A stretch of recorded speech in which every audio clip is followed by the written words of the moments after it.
네, 지난 거래일 코스피는 1961선까지 내려오면서 한 달여 만에 최저 수준까지 내려온 상황입니다. 우선 수급 자체가 외국인과 기관의 동반 매도 물량이 나온 상황이죠. 오늘장 어떤 흐름 이어갈 수가 있을까요? 신한금융투자 PWM 여의도센터 최경균 PB팀장과 함께합니다. 안녕하십니까? 네, 안녕하십니까. 손현균입니다. 네, 우선 어제는 쉬어갔지만 수요일장까지 흐름이 6거래 연속 약세였습니다. 정리해 주시죠. 네, 손현장 간단히 정리하도록 하겠습니다. FOMC 회의 발표를 앞두고 외국인과 기관의 동반 매도에 코스피 약세 흐름을 보여주었습니다. 미국 증시의 상승 영향 속에서 강세 출발한 코스피는 외국인과 기관의 동반 매도에 하락 반전하면서 말씀하신 대로 6거래 연속 약세 모습을 보였습니다. 계속해서 시장이 전강 후약의 장세를 보여주고 있는데요.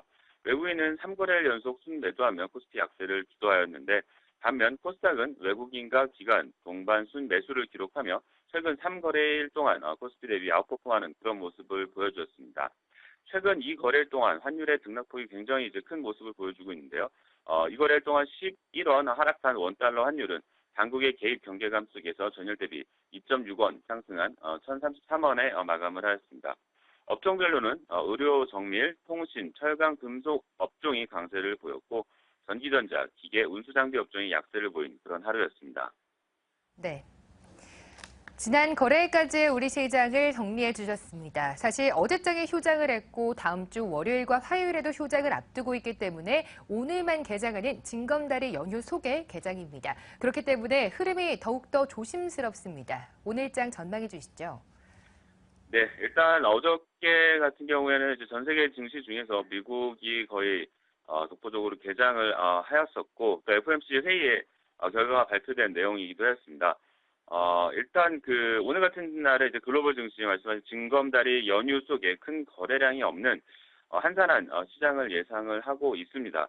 어느 정도 강보합 시장이 계속해서 연출이 되지 않을까 생각이 드는데요. 코스피가 2000선 하향 이탈 이후에 부진한 흐름을 보이고 있는데 여기에는 이제 펀드 환매 저항 그리고 기업 실적 기대 이하 등의 이유가 있지만 외국인 매수 공백이 가장 결정적이다라고 할 수 있습니다. 최근 3월 중순 이후에 5주간 국내 시장에서의 외국인 누적 순매수 규모가 타 이머징 마켓 아시아 국가들에 비해 상대적으로 컸음에도 불구하고 주가 수익률은 가장 부진한 모습을 보이고 있는데요. 그림을 한번 보시겠습니다. 한국을 포함한 주요 이머징 마켓 아시아 국가들 외국인 누적 순매수와 주가 수익률을 나타낸 표인데요. 국내 시장에서는 외국인 누적 순매수 규모를 보면은 다른 이제 이머징 마켓 아시아 국가들에 비해서 상대적으로 많은 금액이 유입되었음에도 불구하고 주가 수익률은 아래 네 국가들 중에서 가장 부진한 모습을 보이고 있습니다. 구체적으로 보면 한국은 40억 달러 유입에 지수가 2% 반등에 불과한 반면 인도는 25억 달러 유입의 지수 상승폭은 4% 수준에 육박한 수준입니다. 물론 국내 증시가 추세적으로 상승하지 못한 것에는 여러 가지 이유가 있겠지만 아무래도 다음 그림을 하나 보시면은 다음 그림에서 한번 보시다시피 이머징 마켓 아시아 국가들에 비해서 상대적으로 부진한 어닝 모멘텀 때문이 아닌가 생각이 됩니다. 최근에도 보면 14년 지난 4Q 그리고 이번 1Q에서 어닝 모멘텀이 다른 나라들에서 좀 낮은 것으로 나오고 있는데요. 일단 단기적으로 실적이 큰 폭으로 개선될 가능성은 적으나 낮아진 눈높이를 충족시켜주면서 향후 실적 개선 기대감을 높일 것으로 판단이 되고 있습니다. 결국 글로벌 증시 주요 회의나 연휴 등의 굵직한 이슈가 일단락되는 5월 둘째 주 정도가 되어야지 시장의 수급 향방이 구체화될 수 있을 것 같다라는 생각인데요. 일단 이벤트 전후로 투자 심리가 관망에서 안도감으로 전환이 되고 이를 바탕으로 외국인 매수도 재개될 전망을 조심스레 하고 있지만 결론적으로 금일은 거래대금 3전 수준의 강보합 시장을 예상을 하고 있습니다. 이어서 오늘장 전략을 간단히 말씀드리도록 하면요. 일단 팁을 글로벌 신고가 종목에서 박스권 돌파의 활로를 찾아보자라는 전략으로 두 종목을 소개해드리려고 하는데요. 첫 번째는 주주 친화적 재무정책 관련주입니다. 다들 아시는 애플인데요. 애플의 자사주 매입 그리고 배당금 비율 증대 등의 주주이익 환원 작업 강화 이후에 52주 신고가로 증시가 화답을 하는 그런 모습을 보여주고 있습니다. 애플 주가 차트를 보시면 알 수가 있는데요. 여기서 한번 팁을 얻어보자라는 컨셉인데요. 우리나라 입장에서는 제일 기획이 가장 좀 부합되는 그런 측면의 회사가 아닌가 생각이 듭니다. 국내 시장에서 주주이익 환원 측면에서는 굉장히 이제 모험생 격으로 볼 수 있는 회사인데요. 매년 이익의 70%가량을 배당과 자사주 매입을 통해 주주에게 환원을 하고 있습니다.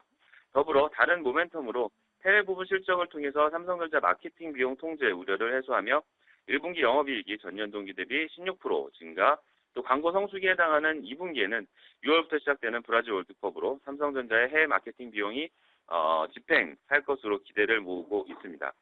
두 번째는 소비시장 관련주인데요. 글로벌 유통주 중에서 소비시장 호조를 이끌고 있는 것은 편의점 관련주다라고 볼 수가 있는데요. 차트를 보시면은 왓슨 편의점과 또 드럭스토어로 유명한 허치슨 완포하나, 그리고 세븐일레븐 편의점을 거느리고 있는 세븐앤아이 홀딩스의 종목들인데요. 여기와 관련해서 국내 시장의 팁을 얻어보자면은 GS 리테일입니다.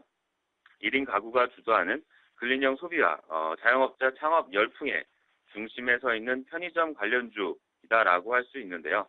더불어서 5월 중순이죠. 상장 예정인 BGF 리테일의 높은 청약 관심률의 대안으로 GS 리테일에 관심을 한번 가져보시면 어떨까 생각이 됩니다. 네. 글로벌 편의점 관련주로서 GS 리테일 말씀 주셨는데요. 3, 4월 내내 박스권에 갇혀 있더니 지난 수요일장에 4%가량 점프해주면서 박스권을 상방으로 탈피할 움직임도 보이고 있습니다. 구체적으로 투자 전략도 가능할까요? 네. 일단 GS 리테일은 지금 말씀하신 대로 고점 대비 한 16% 정도 52주 최고가 대비해서 16% 정도 하락한 그런 상황입니다. 최근 들어서 지금 대안주, 그러니까 지금 BGF 리테일이 그 보강이죠. 보강이 5월 중순에 청약 예정인데요.